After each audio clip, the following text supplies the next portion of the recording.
Leadership is taking you from a known place to an unknown place. If you're a leader and you do not have humility in your leadership, write it down. It's just a matter of time. The clock is ticking. You will find your way out of here.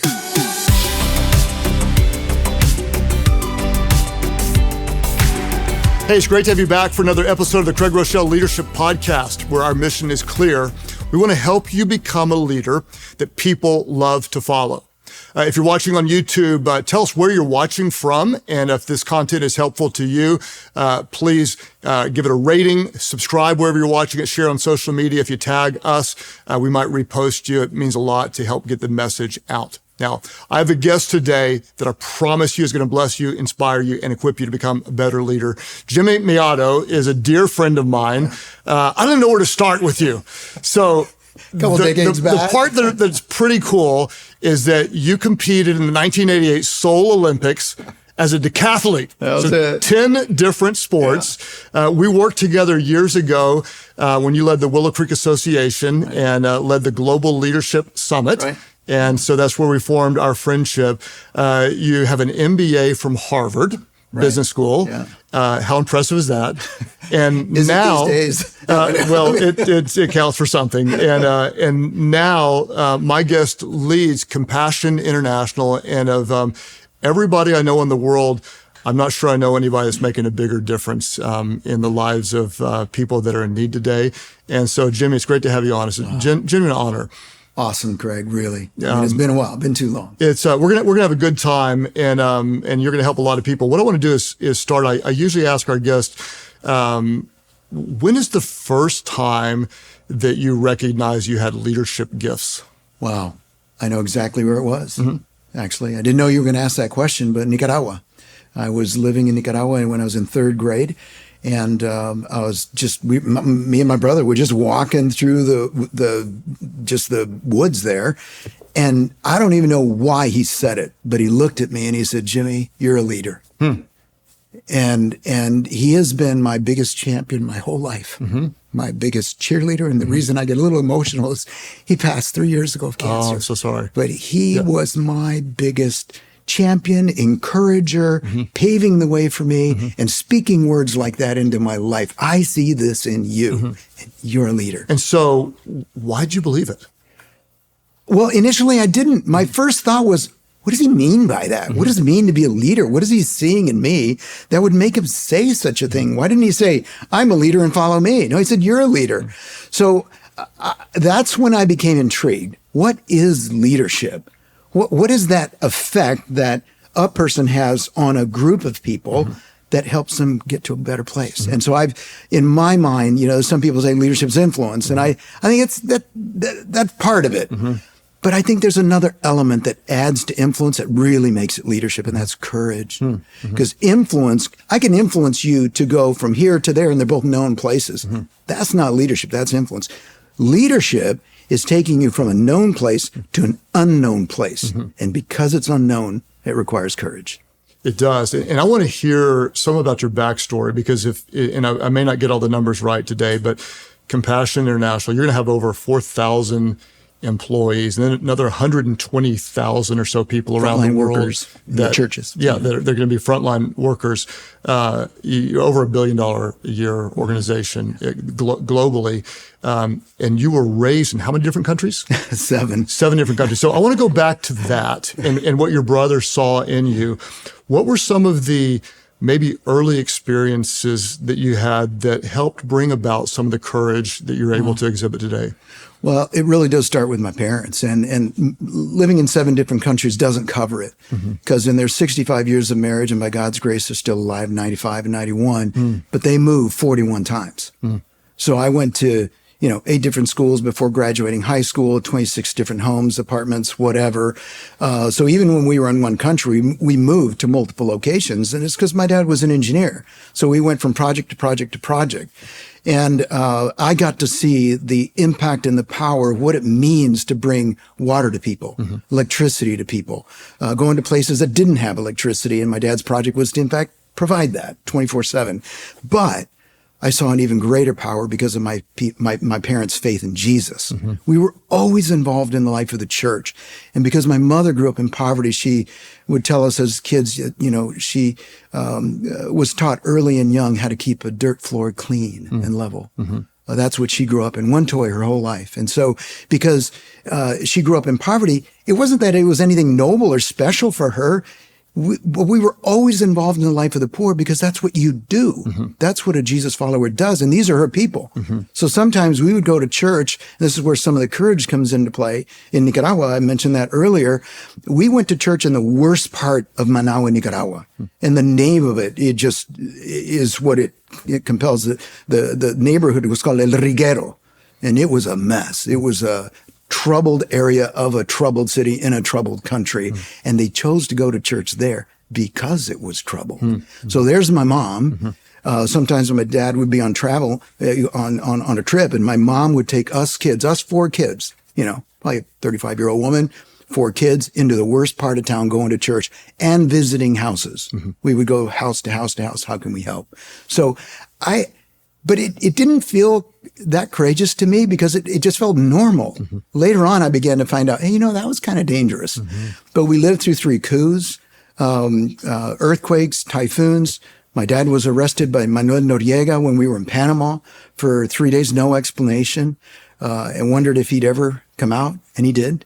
But it was the most amazing adventure, and I didn't know how unique it was until a little bit later. I mean, I thought it was normal that every family moved every year. And then I married a woman, one house her whole life. I had no box for that. Well, this I can see going to new schools, new environments, nonstop, had to create kind of an adaptable spirit. Oh my goodness. You probably had to learn how to develop friendships faster. Very fast. And there, you know, there's a good side to that, bad side to that. There's a lot of books that have been written on it. It's called A Third Culture Kid. You're not in your culture, not the culture of your parents. You're always in a third culture.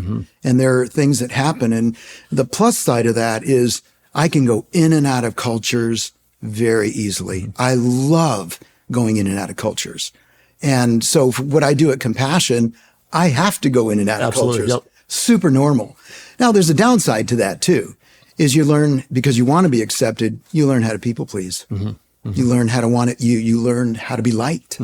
And that's not all bad, but in leadership, it can be really bad if you're about pleasing people. It's fascinating to think about how your childhood prepared you for what you're doing today. Wow. Yeah, like you could never, you were like custom designed for the role that you're doing today in what would have been considered maybe a really challenging life. I'm curious, Jimmy, when your brother saw something in you, I'm asking you kind of a stacked questions. What'd your brother see in you that made him think that you're a leader? And then once you answer that, what are you looking for when you're identifying leaders today? So I would sense when I was on a sports team or some group or class or whatever, I would tend to gravitate towards something that, like if it wasn't working well, like, guys, we can do better than that. How about X? Let's do this. Let's try that. Instead of just letting it happen. It would bother me that we could do better and we weren't.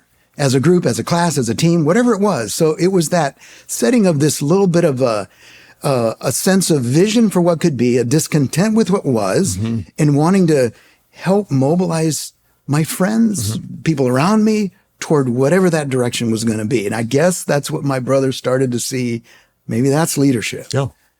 And then you're looking for leaders today. And so you're leading multiple thousands of team members, and you're always looking for the best of the best. Totally. What are the qualities today that wouldn't be, hey, it's their education. It wouldn't be the last job they had. But when you're sitting down talking to somebody, what are kind of the more intangible qualities or some of the soft skills or otherwise that you see and you go, I like that? Yeah. Okay. So let's start with the easy one. That's competence. You mentioned that. Those are the easy ones. But the thing about competence is you still try to get at it. The resume doesn't tell you the story. So you got to ask questions that get them talking. And if you're in an interview, you don't talk, you get them to talk. So you can have more data to make an assessment. So like, here's a great question. What did you hate about your last job? Use a compelling word like that. What did you hate about your last job? Good question. Or if I called your previous employer, what would they say you need to work on? Very good. Okay. So, but that's competence. That's let's the easy one. Let's just stop there for a second, because those are very, very valuable. And there are questions like this that the quality of the interview will often determine the quality of the hires, exactly right? That's right. And so those are really, really good questions. Now, can you tell me why? Give me those two questions and tell me why they're valuable. Because I don't want people just to go and ask them. I want to understand what's behind it. Right. First of all, the word is compelling. I didn't say, what did you dislike? What offended you? What did you hate? Yep. I mean, it's emotional. There's a thought that's going to come immediately into their mind if there's something they hated about their previous employee, and they're probably going to accidentally let it come out. And you're going to have that data. So what did you hate about your previous? And they'll know that if there's something there. And then the other one is, it puts you in the position of saying what someone else would say you need to work on. Because who tells you their weaknesses? Oh, I work too hard. Yep. Seriously. So, but if you say, what would they say? They just might actually say that. They might. Well, one of the questions I like asking, which is similar, is some version of, hey, if things don't work out here and it is your fault, right? What do you think the reason would be? What would that be? Yeah. And so that's another version of that. When you're interviewing today and looking for people, are there qualities that are more important to you today than maybe 10 years ago? Culture. Culture and calling, those two things, particularly for us. There's got to be a sense of a compelling drive inside. We call it a calling in the faith world, of wanting to make a difference in the area our mission is addressing. And we're serving children in poverty. You got to care. You got to have a heart that breaks for children in poverty and want to make a difference. That matters. I don't need a great accountant. I need a great accountant whose heart breaks for children in poverty. Yes. So calling. Yes. That's one. But then the culture fit is so important. I have said so many times inside of Compassion, if you're a leader and you do not have humility in your leadership, write it down. It's just a matter of time. The clock is ticking. You will find your way out of here. Whether it's us doing it, you doing it, you will not be compatible with this culture if you are not a humble leader. Now you got to have world-class talent.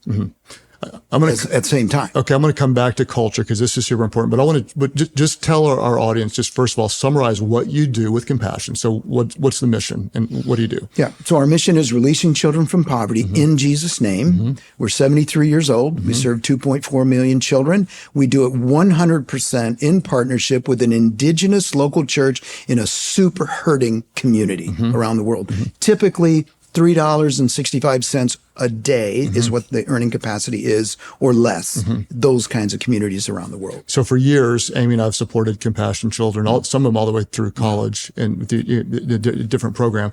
We got to meet one of our children that we sponsor on a trip. And so that is really a high calling and a challenging endeavor to take people that are in poverty and bring them to a place where they have their basic needs met. And then we're trying to get them real education and then in a healthy spiritual community. So I want to go back. We're not trying to do one thing. No, it's holistic. It's totally life. That's right. Discipleship development. And so back to culture, because I wanted them to hear what you do through 4,000 employees and then 120,000 frontline workers. How in the world do you guard the culture of what you're doing with that many different people? What's that look like? Wow. So if you want to know the culture of an organization, watch what they do when they're under pressure. And so I like looking and learning about organizations. And I was taught, if you want to learn about an organization, look at them and ask a lot of questions about when they were going through inflection points, pain points, transition points. Ask a lot of questions. And so I did that when I came to Compassion about a dozen years ago, and I asked a lot of questions, and I saw an inflection point. 73 years, took 55 years to serve 1 million children, but in the next 10 years, it went to 2 million in 10 years. I thought, whoa, what happened there? And so I asked that question, and my predecessor said that they brought a consultant in, and they said, hey, we want to grow Compassion. Great thing. He studied us, and he basically said, push Compassion. You got a great name. It's exactly what you do. It's compelling. People will like that. But you talk about Jesus too much. Your faith part, tone that part down. push the faith part, push the Jesus part to the side, because the caring market is way bigger than the kind of Jesus following caring market. Wes, the former president, was so offended by that. He fires the consultant. And in his words, he said, we double down on Jesus. So if they doubled down on Jesus, said, we're going to do it in his name, got it. That's when the mission statement was created, releasing children from poverty in Jesus' name. So what's important to compassion? Jesus. If Jesus is not important to you, you're not going to fit here. You're just not. And our supporters. And it doesn't have to be. But you're not. No. It's you have a choice, and you're clear on the front end. So, So in that line, if you are bringing, let's say you've got two equally competent, very talented people, and you're bringing them in, are you trying to get culture into them, or are you trying to find the values they have first? Well, I clearly want to find the values that they have first. So our CIO is a former CIO of AT&T. Doesn't need to work a day in her life. Okay. She could be retired. She could be having a wonderful time. I felt her 39 years of AT&T could help us scale some technology solutions we had to have inside of Compassion.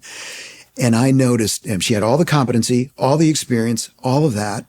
But then she started to be very moved in talking about children in poverty. And I said, there we go. Okay. There we go. Yep. So I said, hey, I don't have much to offer you, but I can give you a chance to impact children in poverty. Would you like to consider joining the team? And she did. And she's been with us 5 years, just celebrated her 5th anniversary. So we've worked alongside each other, not always closely, but in kind of parallel ministries for years. And so I've had a real respect for the way you bring great talent around you. Back in the when you were leading Willow Creek Association, which hosted the Global Leadership Summit, still to this day, the organization I serve as, they call me the champion, basically like a spokesperson for it. You brought great talent around you there. The same thing you do now with Compassion. Can you tell me, when you're interviewing, what kind of questions do you ask to determine their values? So, have a good friend named Henry Cloud, good friend of yours as well. And, he tells me often, you can't get to character in an interview. Doesn't happen. So I'm like, man, but I got to know character. I mean, if you don't have character, you won't last long inside of Compassion as well. So how do you get at that? So I want to ask questions, not unlike learning about an organization. I want to learn about you when you're under pressure. I want to learn about that person when they failed. So I ask this question in all my interviews. I want you to think about a time when you went through a very painful, deep, dark valley. It could be a failure. It could be a personal thing. It could be a professional thing. I want you to describe that valley as much as you feel comfortable and push it. And then I want to know how that formed who you are today. I want to know how that made a difference in your life today. That's one question. The other question is a little bit on the flip side. And this one's really important. There needs to be a certain amount of self-awareness that also gives me a sense of their self-awareness. When I ask this question, I want you to think about a time when you were most fruitful and most fulfilled in any role in your history and in your vocation experience. Most fruitful, most fulfilled. Got it? Okay. Now, I want you to tell me why you think it was the most fruitful and fulfilled season in your life. Because sometimes you had a great boss, great mentor. Sometimes you had a great team. Sometimes you happened to fit where that department or organization was in its lifestyle, in its life cycle. Startup, plateaued, turnaround, fast growth, whatever. It could be that the needs of the department or the needs of the organization just happened to fit what you were good at. And so you're riding that momentum. So if you don't know why you were successful there, you will never be able to determine whether or not you could be successful here. And I also say this to a lot of our corporate folks, because we need, again, world-class talent. We often get them from the corporate world. And I'll say, you're not an expert at your thing until you know that thing so well that you know why it was successful, so that you can then in a new context know how you need to adjust it to the new context. If you don't know how to do that, you're just a copier doing what you did before and putting it here. We don't need that. So super good. Now I want to just talk to our audience, and I want you to just if you didn't listen carefully to what Jimmy just said, I want you to go back and listen again, because the potential of your organization rests on the strength of its people. And what you've got here is you do not have the normal, tell me your weaknesses, tell me your strengths, tell me you don't have that. What you got is you've got someone who has been successful for decades in more than one global organization that specializes in what I call the story behind the story. You want to find out a deeper level of what makes a person tick, about what they value, about how self-aware are they. And those are really, really, really good questions. And so you can use those questions, but not necessarily just those, but you want to get in that mindset of trying to determine what drives a person, who are they under pressure. And so I want to piggyback off that and ask you about something that I think is really important to you. And again, you're an Olympic decathlete. That's a pretty, I just got that's cocky. I like that. It's just as a single sport NAI college athlete, I got a massive respect for that. And so there are certain disciplines that go into who you are. Any world-class leader is going to have consistent disciplines. You say you pre-decide micro Totally. disciplines. Tell me about, what does it mean to pre-decide micro disciplines? All right. So, I believe that if you want to have the best life that you can bring to your world, to this life, is, you're not going to do that by just trying. You got to combine trying with training. And training means you got to pre-decide certain things that you're going to do to help you accomplish which those things that trying alone cannot allow you to accomplish. So it's training and trying. Yes. So training is the pre-decided discipline. So I had a ton of pre-decided disciplines across all those 10 events. I would look at video. I would look at pictures. There was one picture I saw of a guy throwing a javelin, and I caught something in that picture and immediately made a 20-foot difference in my javelin. So I looked at videos. I studied others. I would train with others and go find myself in places where other people were ahead of me, and coaches. I would go find coaches that could speak into what I needed to, where I needed to grow. So, micro, disciplines. And then I kind of also use that in the spiritual realm. These are like pre-decided little disciplines that are helping me do one of two things. And I define a spiritual discipline as any activity, not just your standard Bible reading and prayer, and that those are good, but any activity that does one of two things: stops the natural flow of sin in my life, or increases a supernatural flow of the fruit of the Spirit in my life. Okay, can you say those again one more time? Okay. This is important. Two things. Either stops any activity that stops the natural flow of sin in my life. And I'll give you a micro spiritual discipline there. So, there are billboards, commercials, magazines, online stuff that I shouldn't be looking at. Okay? Not good for my character. So I pre-decide that when that billboard comes into my eyesight and I can tell that's not the kind of thing I need to focus myself on, bump the eyes. Bump the eyes. Boom, just bump. So it's a little phrase that when I see it, I immediately know, look bump away. the eyes. Look away. Look away. Because if you don't, then you might get sucked into it. So that would be a pre-decided spiritual discipline. When I get upset at an email or someone did something, I don't respond immediately. I use the draft function in email to write it first. I don't ever put the name of the person in the send, because I might accidentally send it. That's really smart right there. Yes. Or text. I use the notes function on my iPhone first, then I copy it into text, because it's too close to that arrow. I've accidentally sent stuff before that I regretted. So can't afford to do that. So before I respond, when I'm in the heat of the moment, just back off, cool off, draft it. Just draft it. Smart. Think about it. And then I can thoughtfully respond to it. That one has saved me a lot. How often would you say you send it versus how often is it therapeutic? Oh, that's a great question. I usually end up sending it. You do? Okay. It starts out therapeutic, and then... And how long will you wait? Probably 2 weeks. Okay, so the first thing is it's stopping the natural flow of sin in my life. Sin in your life. That's And right. the second one is? The second one is, that's just stopping the bad stuff. Having a great life is just not about not doing stuff. It's about doing the good stuff. So that's where, what is the good stuff that I want? Love, joy, peace, patience, kindness, goodness, gentleness, faithfulness, self-control, fruit of the Spirit. I want more of that stuff. Right. So what I have found is that the disciplines, when I'm wanting to not do bad stuff, I'll do a discipline of abstinence. Because I learned in athletics, I don't compete doing squats and bench press, but I need to do squats and bench presses to strengthen my muscles so that I could throw the shot or the discus or whatever, a long way. So there's a transference of that strength. So if I want to stop doing something, I'll engage a discipline of abstinence. That means I deny myself something that I know I can do, say food or whatever. And then that helps me say no to the other stuff that I'm weaker in, because that muscle transfers. I'm learning how to say no to my appetites. Now flip it. I want the good stuff. So I want more of that good stuff.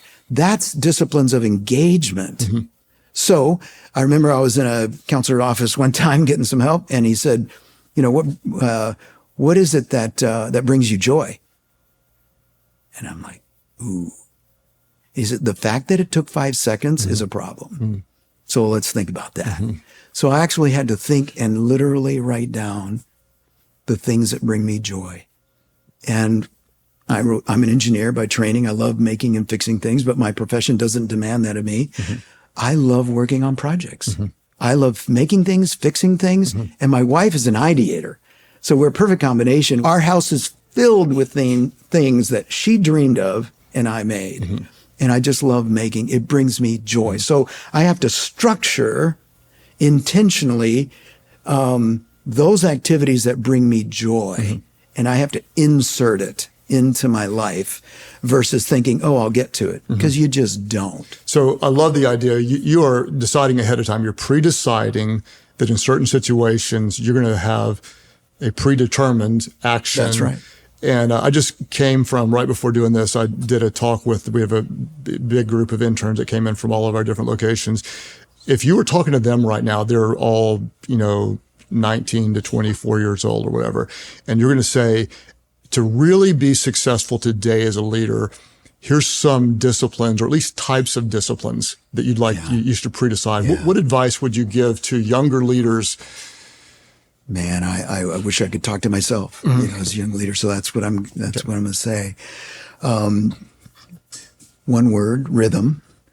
I have to have rhythms in your life that allow you to differentiate work from recovery.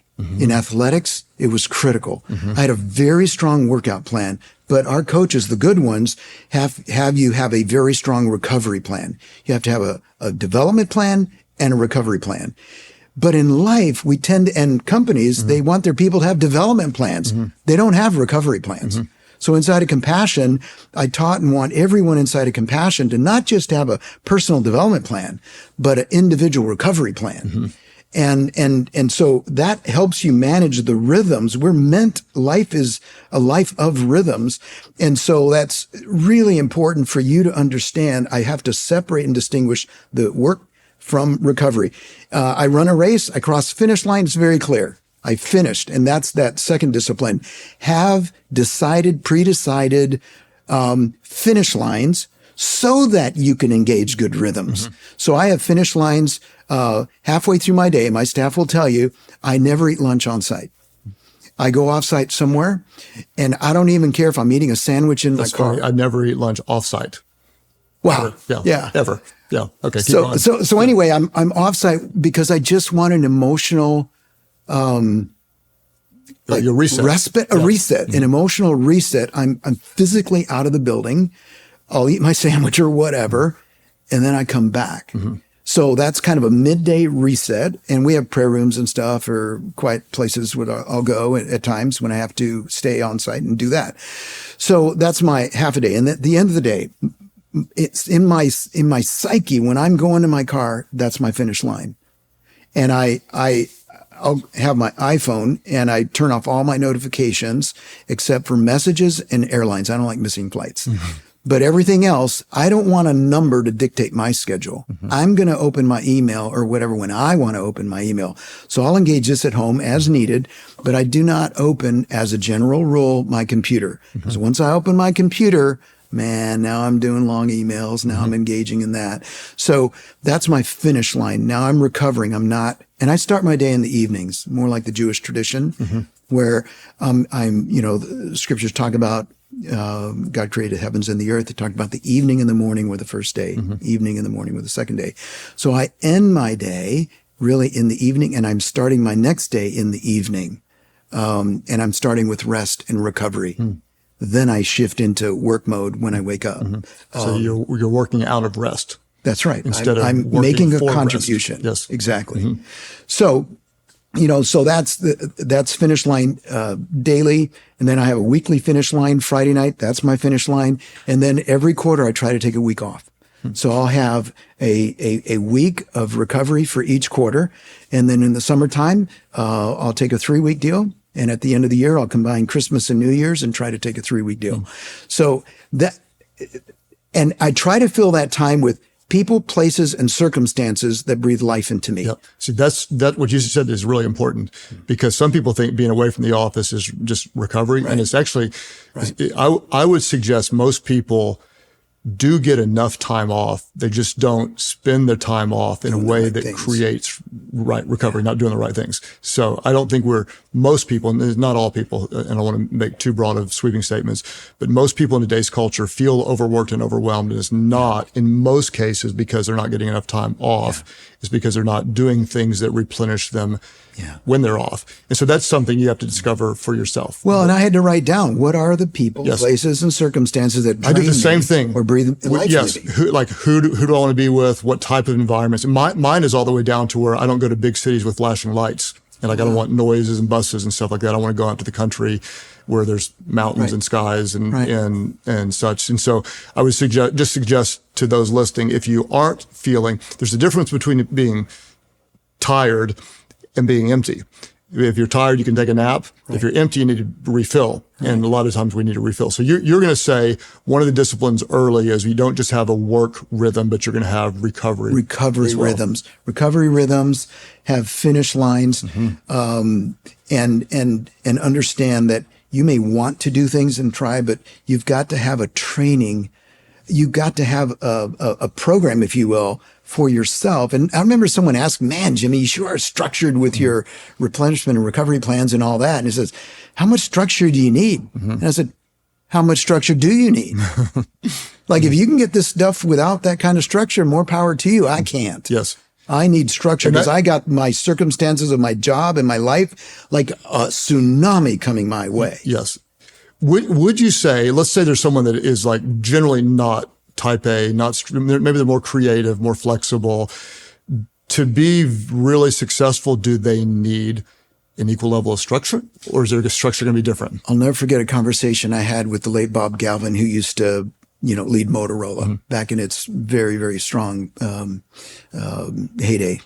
And he said that some of the best artists he knows and the people that are best at creativity are people that also are disciplined and structured in their creativity, in their art. It's Seinfeld that writes comedy every single day. Exactly.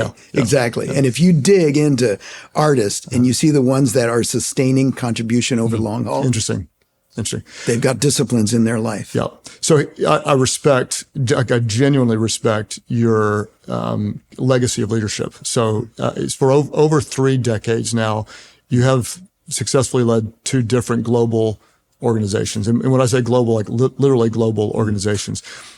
First, and we served together with the Global Leadership Summit and had, by serving, I spoke for you a couple times and we got to know each other there. And then Compassion, it's just a ministry that's dear to my heart, my family, and our church have been partners for years. Can you tell me what's been constant over all the years as a leader? And what's the most significant change you've seen over the years in your leadership? In terms of constant, I would say I would say is pressure. Talk to me about that. It never seems to end, and there's always more pressure and tension. I just realized thinking about it, because the board asked me to even take some extended time off this summer, because I had 31 years of my life of being a CEO. More than half my life has been having a board meeting every 3 to 4 months. I don't know life outside of that and everything that comes with that. And then the managing and leading of growing organizations, and both the organizations that you're talking about, like Compassion, we've added 1 million children, in the last decade. That's almost doubling. Yes. Yeah. And at, WCA, that was we grew 15%. We grew 20% a year, 15 years in a row.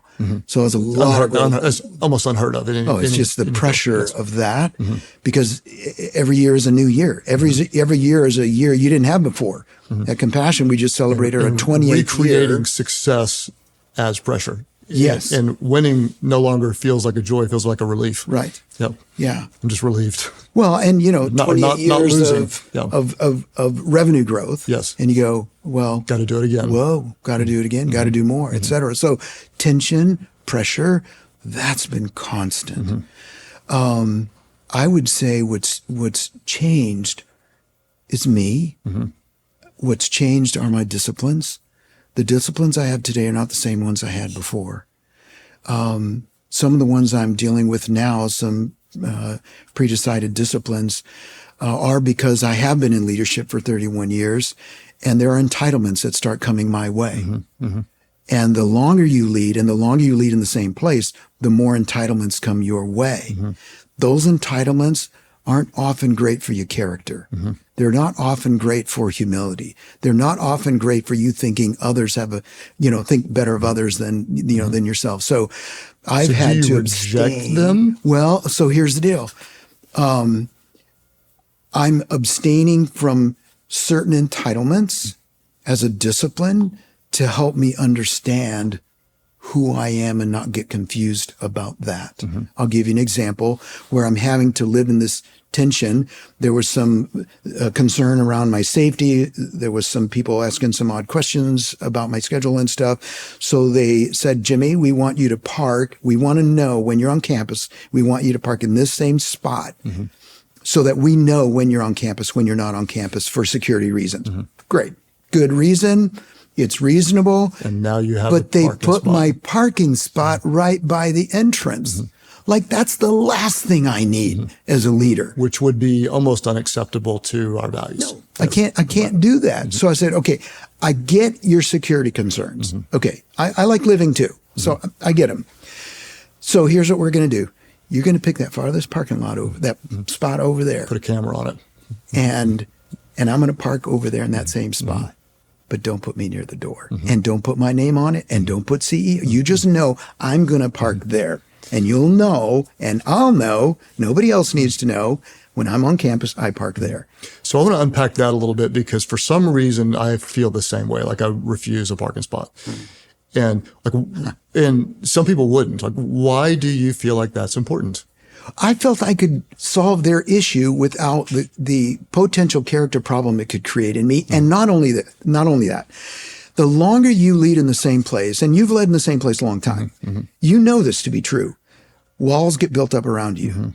Now, sometimes they're not of your making or my making, but rest assured, walls are getting built around you every single day. Another brick gets added to the wall. And you cannot, life in leadership is hard. Life and leadership alone is impossible. And if that wall gets fully built around you, you'll be in isolation. You'll end up in a ditch. You'll be making choices you didn't want to make, but you did. So so I literally, when I walk into work, I have this image of putting a hard hat on, coming into work, and I'm going to be a wall wrecker today. So how many, because sometimes other people are building walls around me. Absolutely. Yes. And then with good intentions. Right. Yes. Right. And so I'm having to work against that. Here's one of the pre-decided. Sometimes you don't even know they're there. That's exactly right. So here's a pre-decided discipline that I do to be a wall wrecker. Anytime someone challenges me, personally or privately, I always thank them. I want to thank you for disagreeing with me. How many people can challenge you? The ones closest to me challenge me the most. The ones that don't know me as much, they don't challenge me as much, and there's too much fear in the system. And I'm assuming you probably had to work hard to create an environment where those close to you feel safe to do that. Yes. Super, crazy important. Very, very, very, oh very, my very goodness. important. I'm working on even a talk. And I just want to say too to our audience, like, if you're a strong leader in the same place for a long period of time and you're not working to empower people to tell you no, you're losing ground. Like you're just by the natural inertia goes against it. You have to work at it actively. And if you don't have that, your days are numbered. That's right. Effective days. And I feel like leaders often hide behind the fact that, well, I'm not the one building the wall.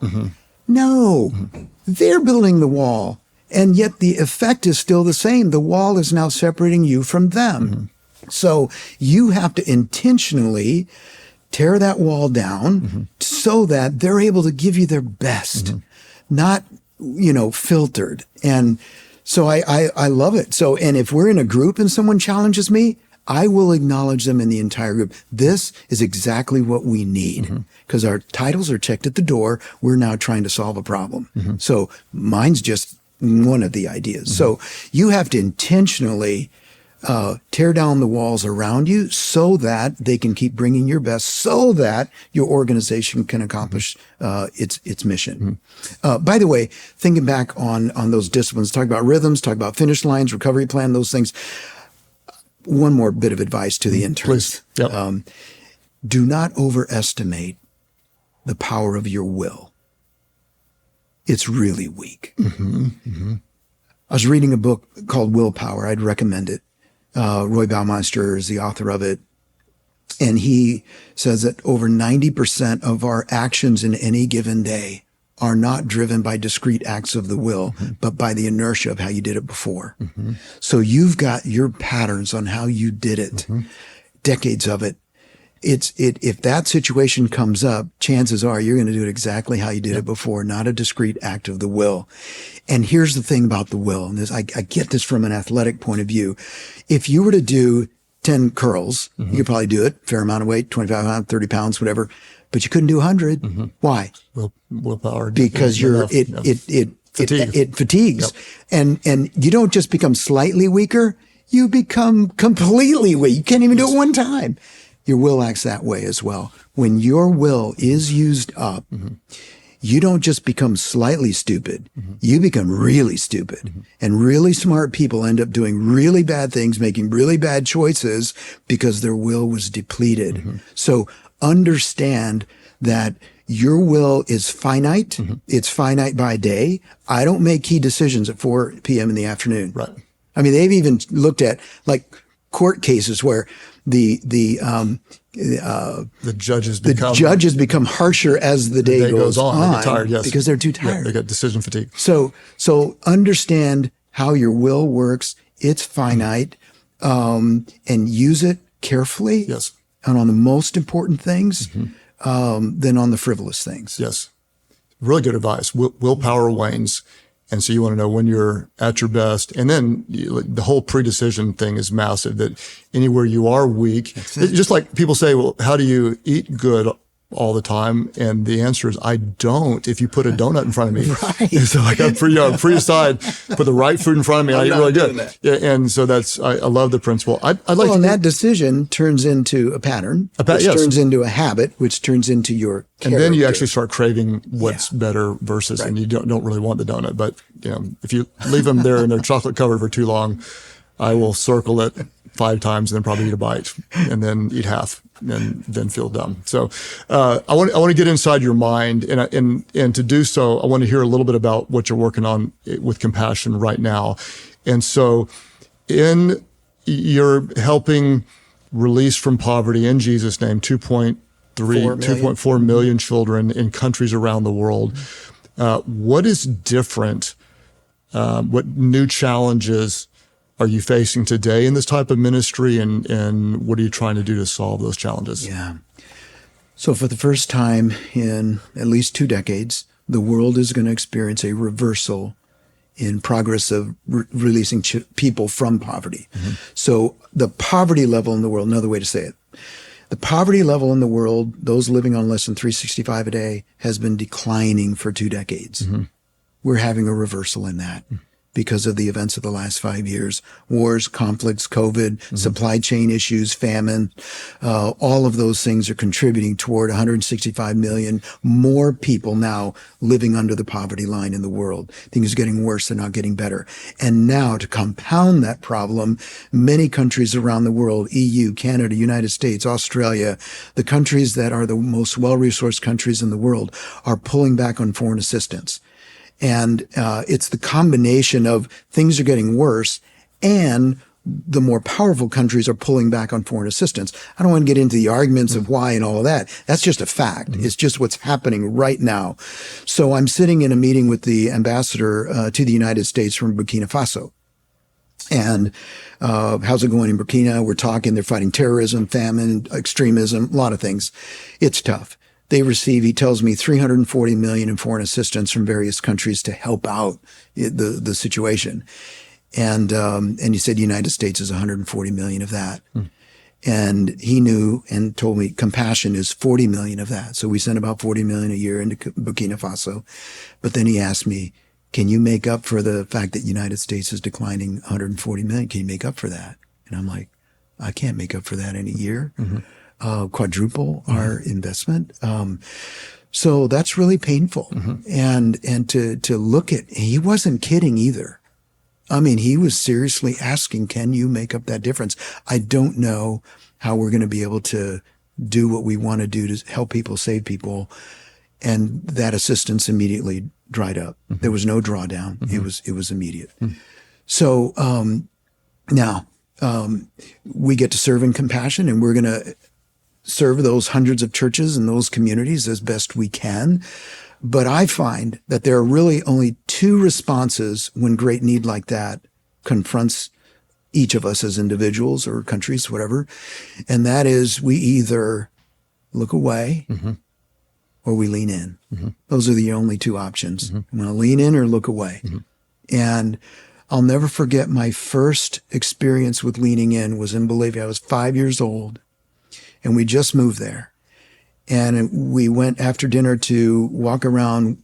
Often in Latin American countries, there's a Centro Plaza. And you go walk around the plaza in the evening. It's great. And so we were there. And I noticed a lady laying down some cardboard on the sidewalk. And I thought, what's that lady doing? 5-year-old doesn't know not to stare, so I'm staring. What is the lady doing? And then I figured out, she's making her kid's bed. That's where they're sleeping tonight. Those kids and her, they're sleeping there. I get to go home to a house with a door and a lock and a cushioned bed. And the thought came into my mind, there is something wrong about that.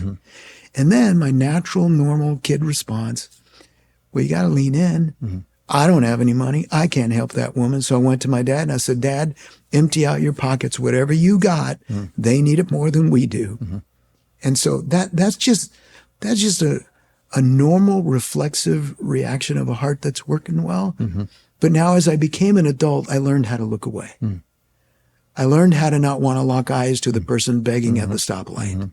Because if I lock eyes, I might need to do something. So we learn to look away as adults. And it's not the best part of ourselves. The best part of ourselves dies a little bit every time we look away. And our heart grows every time we lean in. So I think now's the time for us to lean in as people, whatever that next step might be for you, for churches to lean in and to lean in, get involved, educate yourself, find an organization like Compassion or Samaritan's Purse or World Vision, any of them. Just lean in, make a difference as an individual and as a church.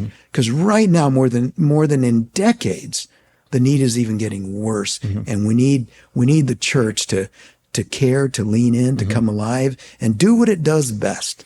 When it's working right, it runs to the need. Yeah, I like that analogy because it is easy to look away, and you can't lean into everything. I mean, you just can't, but you can lean into some things, and you should lean into some things. And so, our family and our church, we partner with Compassion for years, and so we lean in to help with what you're doing and want to be, I mean, we're doing it together. If someone wanted to lean in and help you eliminate poverty in the name of Jesus, or find out more, what would they do? Yeah, I just invite you to go to compassion.com. Simple enough. Go to compassion.com. There will be a child looking back at you from your screen if you go to compassion.com. And I would just ask you, sponsor a child. Start there. It's just $43 a month that will be transforming that child's life. That $43 a month is going to ensure that there's a local church that is going to connect to that child. And on average, that child's going to be in the program 12 years. So it's equipping that church to love on that child and their family during the most at-risk years of their life. So that's a simple way to just step in, lean into the life of someone. And if it isn't that kind of a continuous thing, you can also make a one-time $5, $10. Do the next right thing for you in leaning in. It's probably, I don't know if it's been 20 or 25 years that we've been supporting children, but we got to meet one of them, and it was truly one of the most meaningful moments. Again, there are real people on the other side of that, that lives are being changed. Final question, Jimmy, you've accomplished so much. I mean, it's hard to imagine in one lifetime all of the difference that you've made. If you'd say, I'm most proud of this, what would you say? What's most special to you in this season of life?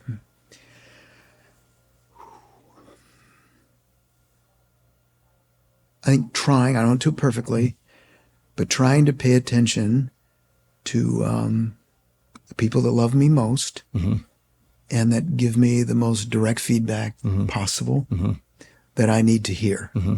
And again, I don't do it perfectly, but I love the fact that they're willing to give me their best. And I felt like, God has used the closest people to me that are willing and courageous enough to tell me where I need to grow and to love me through it. And I love it. Me at my best is when I'm leaning in and not being defensive, leaning in and accepting that. And I want to keep doing that, whether it's my wife, whether it's my family, whether it's employees around me, my staff. I want to be someone that stays more open every day to the kinds of things that God wants to grow me up in. And he tends to do it with the people that are around me and love me most. Yeah. So the longer we do this, the more value we truly place on the people that we're most intimately involved with. It matters more and more and more. Yeah. I thank God for you. I thank God for your impact and ministry around the world. And then our friendship has been special to me. And so thank you. Yeah. Well, you're very welcome, Craig. This has been a gift and a blessing. Yeah. Well, I want to just talk to our audience for a minute, and I want to tell you thank you. And I pray that you can feel just a little bit of the weight and responsibility that God has called you. And just as Jimmy's brother said, I see a leader in you. What I want you to hear is, I believe there's a leader in you. And I want you to hear it and feel it, that you are a leader. And yes, leadership is influence, but it's even more than that. It's character, it's calling, it's not looking away, but leaning in. And I want you to think about what you heard today, because this can make you a little bit better. And as you know, everyone wins when the leader gets better. So what's the takeaway? The potential of your organization rests on the strength of its people. Don't do dumb, rote interviews. Dig in. Ask the deeper questions. Listen to what's being said, what's not being said. Get to the heart, the character, the values of the people that are around you. And then when you invite them into a calling to do something bigger than they could ever imagine. Don't accidentally try to plow through life. Pre-decide the micro disciplines that will help keep you out of the wrong things and keep the right things that add value into your life. And then recognize that you were created to do more. If there's something that makes you righteously angry or breaks your heart, feel it, push into it, and don't look away, lean in. And so my prayer for you today is that that the Spirit of God just does a little bit in your heart, and you feel a little bit more inspired to make a difference. You might want to pre-decide a micro discipline that might make a big difference. Just pick one. And then another year, pick another one, and then another one, and another one. and choose what you want most over what you want right now. And you do that for enough days in a row, you become faithful. And if you're faithful, you won't just be trusted with a little, but God will trust you with so much more. So if this episode was helpful to you, and I know it was, please share it with others. And I look forward to joining you on the first Thursday of each month to bring content that I pray helps you grow in your leadership. And guess what? You got better today. And we know that everyone wins when the leader gets better. Well, the most effective leaders are disciplined leaders. If you want to grow more in your discipline, click here.